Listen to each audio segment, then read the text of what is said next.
Hello and welcome to another episode of Asymmetric Powe. And we are officially relaunching now because we have Dr. Emily Brearley is joining me as co-hostess. Yay! Yay! So Asymmetric Female Power, I feel like we should rename this podcast, but let's just stick with what we have so far. And I'm delighted because it's an honor and a privilege, and she's a brilliant woman with strong opinions, which sometimes don't always converge with mine, sometimes do, sometimes don't. So we're going to make this lively and weekly lively. So yeah. Thanks, Emily, for joining me in the journey. And It's my pleasure. I'm delighted. I can't think of anything more fun than Yeah. doing this with you. We have these conversations anyway, so we might as well record them. Yeah, exactly. We might as well record them and see if other people, want to comment or participate or share them or come back at us. So I'm delighted. So you and I talked about that there are two things that we want to talk about this week. That I think some people want to sort of understand what's going on from the sort of people's perspective on these issues, and one is perfect for you as a PhD economist is tariffs. So we're heading into a trade war, right, with Trump imposing, well, maybe not a trade war. You can disagree with that statement. Some people say we're heading into a trade war with Trump imposing tariffs, as he has said, on countries that impose them on the US. So it's a tit for tat. He's going to match them.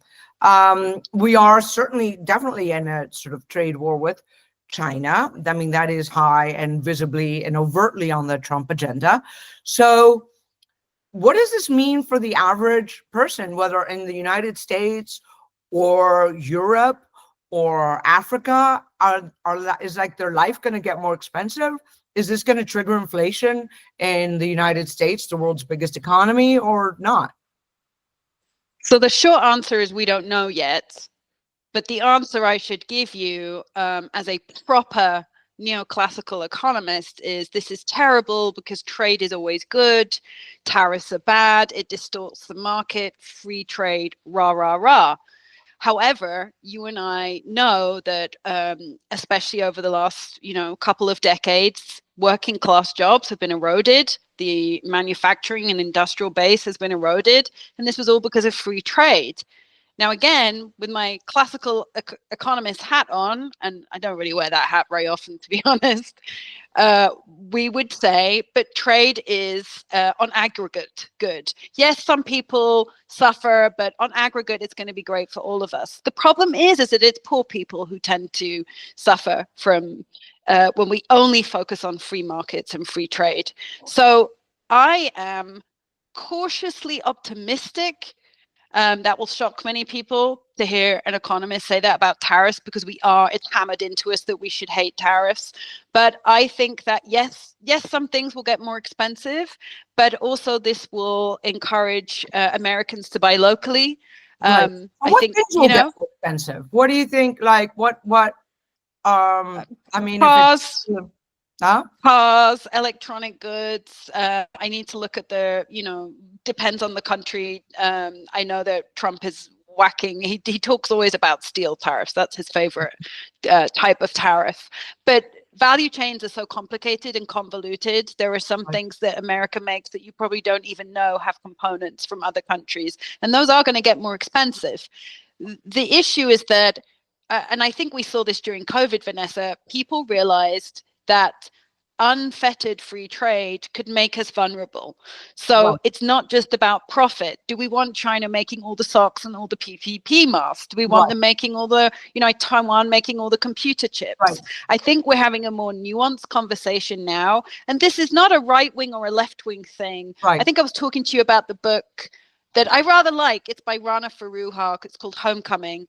And if people want to read, she's an FT journalist. If people want to read that to get more of the left-wing view of trade is not always good. Sometimes we should have other priorities such as security, such as having, certain key sector jobs, such as, buying locally. So what does that mean for USMCA? Because we're also, what do you, in your view, Trump is arguably breaking the contract of USMCA, which is the free trade agreement, don't call it NAFTA, what he did, USMCA, Yeah. which is NAFTA 2.0, the North American Free Trade Agreement.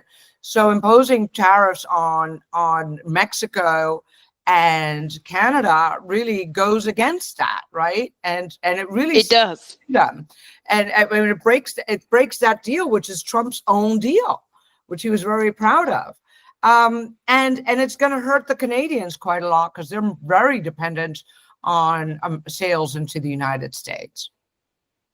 I think it does break that, but I think it was sneakily already being broken before. I mean, if we think about Biden's, one of his key policies was the IRA, the Inflation Reduction Act, which was basically a lot of government investment into green technologies, mostly in Republican states, interestingly. Right. There were also, in my early career, I worked on phytosanitary requirements. Sounds super boring, but it basically meant that poor Mexicans couldn't export avocados into America, or poor Central Americans couldn't export peppers into America. Supposedly it was free trade, but there was always be some problem with, flies or lack of cold chain storage. And so I don't believe that it's as clean as the economists would say. No. And I think these big headlines like, oh my God, it's the end of free trade.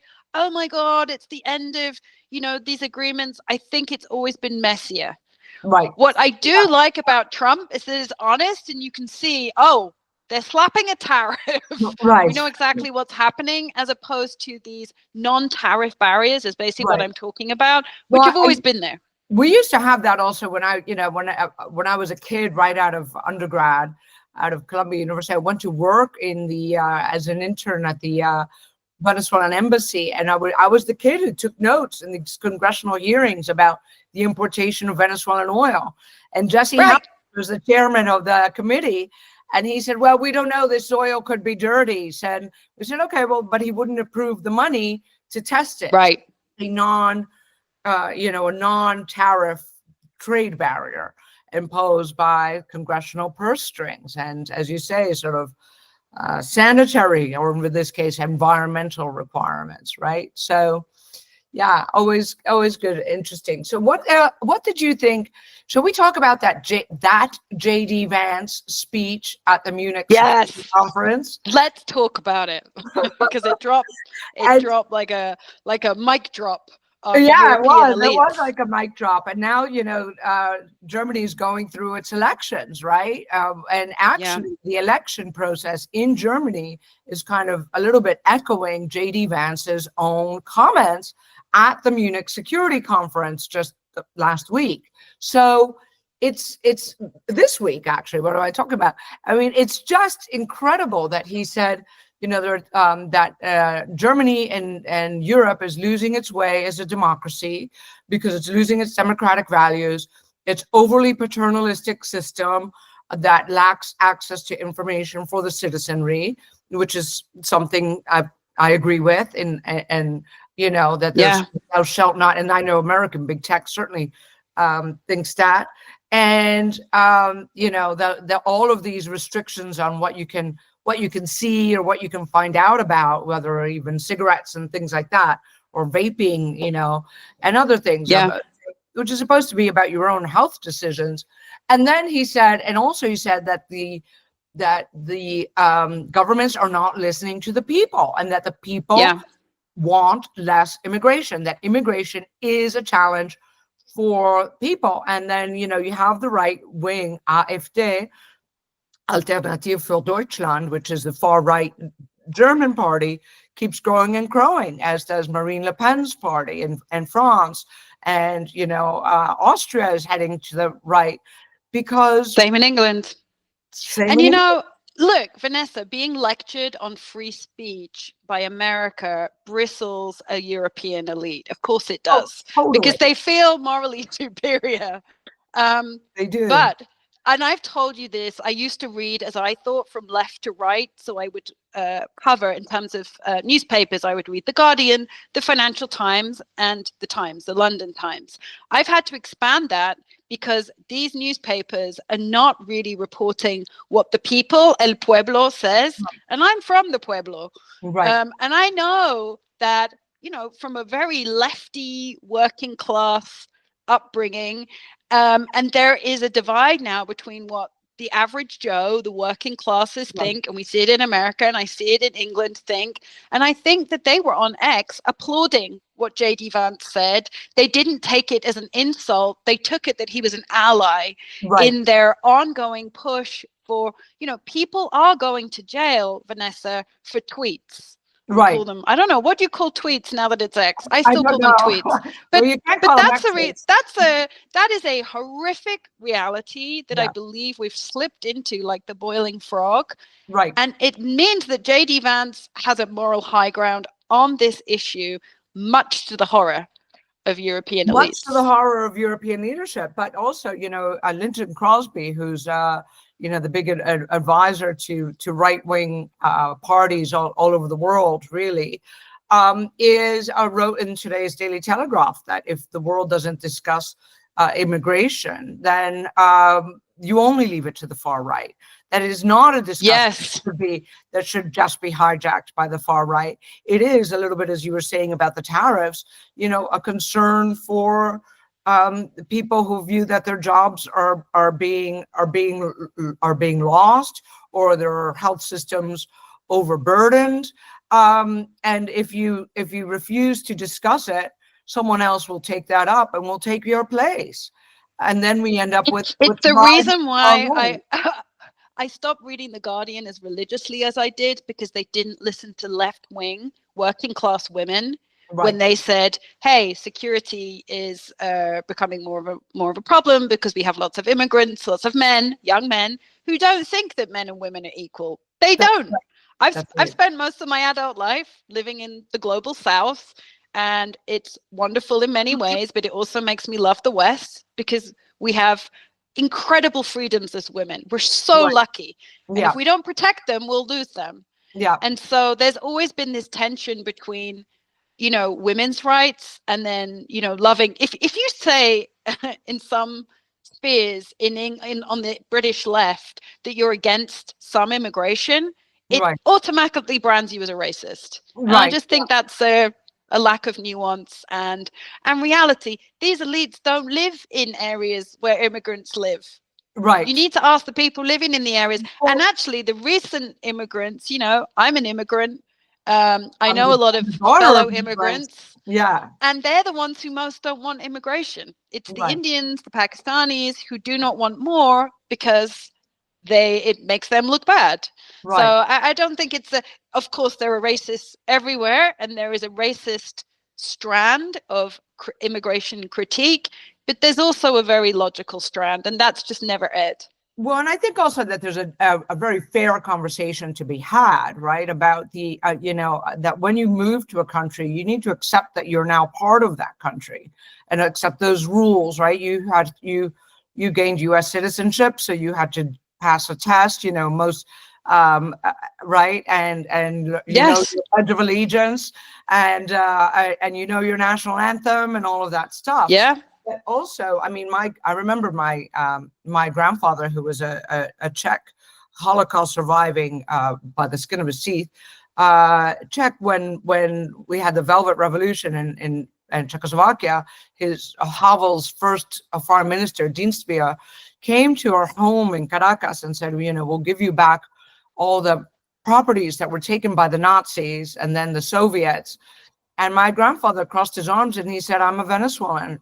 Venezuela is the country that gave me my opportunity. And I, although, he spoke Czech to my father at home, he was grateful for the country that took him in. And I think Vanessa, that level of, and I argue that level of integration isn't happening in Europe. No, and it isn't. Indeed, I've also seen, in my World Bank days, my Western colleagues would get on a plane and 10 hours later, their highfalutin, democracy-loving, feminist credentials were all down the drain.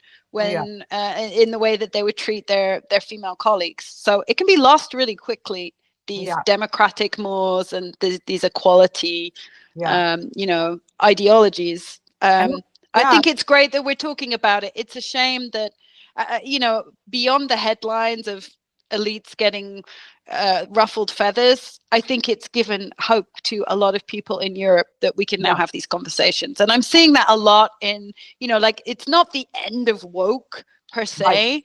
Right. It's that we're having more open conversations, and that can only be a good thing, right? I think it can only be a good thing. And I argued in my doctoral dissertation that, the right is that you need sort of a protection of rights of minorities, right? Like, you can't just, there are certain things that you cannot allow, but it does matter to you. It does matter that you're American or British or Venezuelan or South African. And I argued even that the separation of church and state is not necessarily for all governments, right? Like there's almost, there is a lot more room for a national self-determination, and that we want this as a citizenry, that as we citizens have want our government and our nation to be an expression of our different identities, and therefore people coming into those. I mean, as a 2004 published this dissertation argued that it matters. So therefore, unfettered immigration that does not accept the home country's rules and mores is something it's unsustainable. It's unsustainable. It's unsustainable. Yeah, and that was so profound. I think that should be the mic drop. I want people to think about what you just said, because it's very profound. They can rewind and re-listen. Well, good. I hope they will, and I hope they'll tune in next week for our next conversation too. And subscribe. Everyone must subscribe anyway, and leave your comments below. Well, thank you so much, Emily. Always a pleasure. My pleasure. And now this is going to be a weekly pleasure. So thank you so much. Fantastic. All right, my dear. See you soon. All right. Okay. See you soon. Bye-bye. Thank you. Bye.